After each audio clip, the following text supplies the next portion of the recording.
মানব সভ্যতার ইতিহাসের সবচেয়ে বড় ও ভয়াবহ পারমাণবিক দুর্ঘটনা চেরনোবিল বিপর্যয় এর 4 দশক পূর্ণ হতে চলল 1986 সালের এপ্রিল মাসে। তৎকালীন সোভিয়েত ইউনিয়ন, বর্তমান ইউক্রেন, চেরনোবিল পারমাণবিক বিদ্যুৎ কেন্দ্রে ঘটে যাওয়া সেই দুঃসহ স্মৃতি আজও বিশ্ববাসীকে তাড়িয়ে বেড়ায়। বিজ্ঞানীদের মতে দুর্ঘটনাস্থলের চারপাশের এলাকাগুলো মানুষের বসবাসের উপযোগী হতে সময় লাগবে আরও প্রায় 20,000 বছর।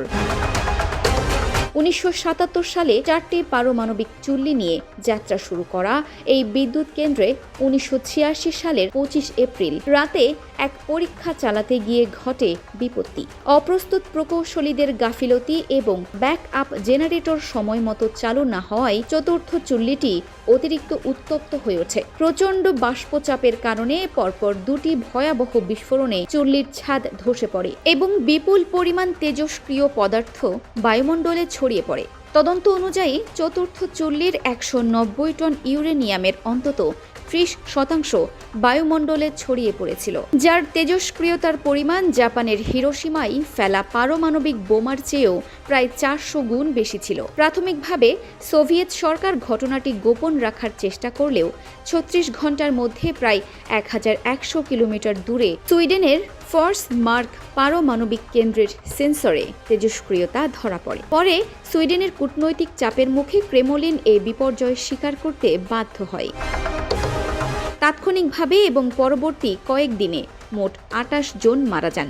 জাতিসংঘের মতে তেজস্ক্রিয়তার কারণে অন্তত 6,000 শিশু থাইরয়েড ক্যান্সারে আক্রান্ত হয় এবং আরও 9,000 মানুষ ক্যান্সারের ঝুঁকিতে পড়ে, যার জিনগত প্রভাব আগামী কয়েক প্রজন্ম পর্যন্ত স্থায়ী হতে পারে। বিদ্যুৎ কেন্দ্রের কর্মীদের জন্য গড়ে তোলা 42,000 মানুষের আধুনিক শহর প্রিপিয়াত দুর্ঘটনার পর রাতারাতি খালি করে ফেলা হয়, যা এখন একটি সম্পূর্ণ ভুতুড়ে শহর। তবে মানুষের অনুপস্থিতিতে সেখানে এখন বন্যপ্রাণীর এক অভূতপূর্ব রাজত্ব তৈরি হয়েছে। বন্য ঘোড়া, হরিণ, নেকড়ে আর পাহাড়ি ঈগলের মুক্ত বিচরণ ক্ষেত্র এখন এই চেরনোবিল।